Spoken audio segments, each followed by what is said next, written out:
ఉద్యమాలు రెండు రకాలు. ఒకటి ప్రజల కోసం, ప్రజల అవసరాల కోసం, ప్రజలతో కలిసి చేసేవి. రెండు కేవలం రాజకీయ అవసరాల కోసం తన పార్టీ కార్యకర్తలతో కలిసి రాజకీయ పార్టీలు చేసేవి.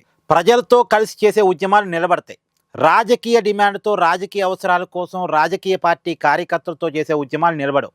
ఇప్పుడు వైఎస్ఆర్ కాంగ్రెస్ పార్టీ చేస్తుంది రాజకీయ పోరాటం, రాజకీయ ఉద్యమం.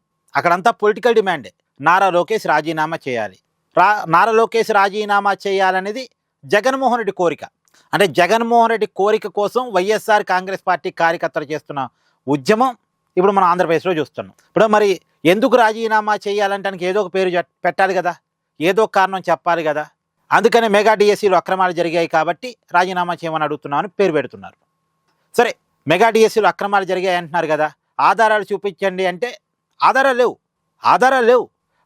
లేవు కాబట్టే ఇది ప్రజల డిమాండ్ కాదు. ఒకవేళ నిజంగా మెగా డిఎస్సీలో అక్రమాలు జరిగి ఉంటే ప్రజల్లో నుంచి పోరాటం వచ్చి ఉండేది, యువతరం నుంచి పోరాటం వచ్చి ఉండేది. ఇప్పుడు వైసీపీయో సాక్షియో కోరుకోవాల్సిన అవసరం లేదు ఏపీలో జంజీ ఉద్యమం కావాలని, ఆటోమేటిక్గా వచ్చి ఉండేది.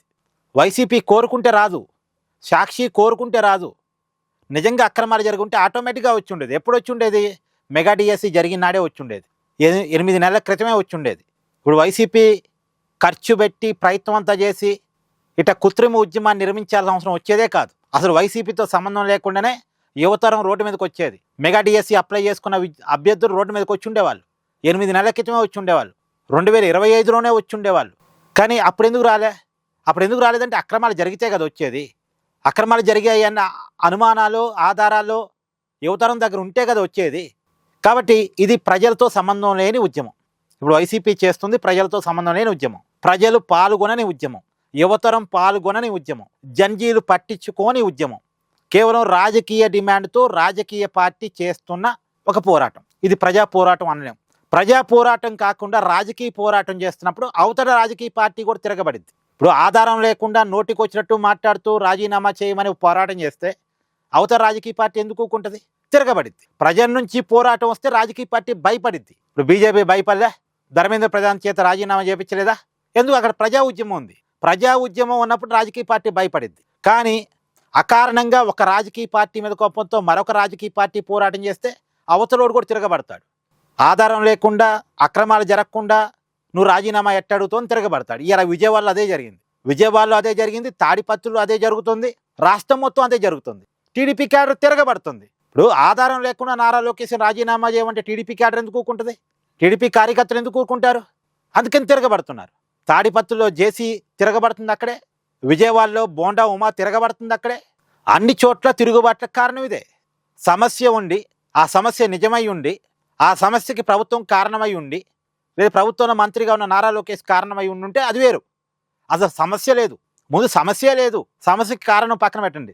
సమస్యే లేకుండా సమస్యని సృష్టించి క్రియేట్ చేసి ఉద్యమం చేస్తానంటే ఎవరు తిరగబడకుండా ఉంటారు? ఎవరు ప్రశ్నించకుండా ఉంటారు? కోర్టు అడుగుతుంది ఆధారాలు ఇవ్వమని. నారా లోకేష్ రమ్మంటున్నాడు బహిరంగ చర్చకి జగన్ని. కోర్టుకి ఆధారాలు ఇవ్వరు. నారా లోకేష్ బహిరంగ సభను తీసుకోరు. ఆధారం చూపించమని ప్రజలు అడిగితే సమాధానం చెప్పరు. జంజీల పేరుతో ముసలోళ్ళు కూర్చుంటారు.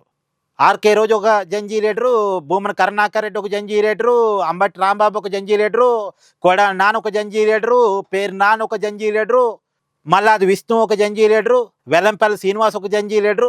వీళ్ళే జంజీ లీడర్లు అయిపోతారు. మరి వీళ్ళ మీద తిరగబడుకునేట్టుంటారు. ఇప్పుడు ఏపీలో టీడీపీ క్యాడర్ వైసీపీ మీద తిరగబడుతుంది. నిజానికి వైసీపీ కోరుకున్నా సరే ఇలా చేస్తే ఉద్యమాలు సక్సెస్ కావు, తిరుగుబాట్లు వస్తాయి. సక్సెస్ కాకపోగా తిరుగుబాట్లు వస్తాయి. ఏ డిమాండ్ అయినా ప్రజల నుంచి ఉండాలి. ఇప్పుడు ప్రజా సమస్యల మీద ఉద్యమం చేయమనండి. ఇప్పుడు రైతులు గిట్టుబాటు ధరలని నిన్న దాకా జగన్ మాట్లాడాడు, దాని మీద ఏమన్నా ఉంటే ప్రజా పోరాటం చేయమనండి. అప్పుడు టీడీపీ నుంచి ఈ తిరుగుబాటు రాదు. ప్రజా సమస్యల మీద పోరాటం చేస్తే ఇలాంటి తిరుగుబాటు రాదు. పైగా అధికార పార్టీ చెక్ చేసుకుంటూ ఉంటుంది, భయపడతా ఉంటుంది.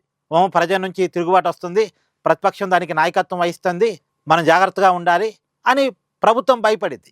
ఇక్కడ తాడు బొంగరం లేకుండా, సమస్య లేకుండా రాజకీయ పోరాటం, రాజకీయ డిమాండ్ ఆధారంగా చేస్తే తిరుగుబాటు వస్తాయి. అందుకని ఇలా ఏపీ వైసీపీ మీద తిరగబడుతుంది. ప్రధానంగా టీడీపీ క్యాడర్ వైసీపీ మీద తిరగబడుతుంది.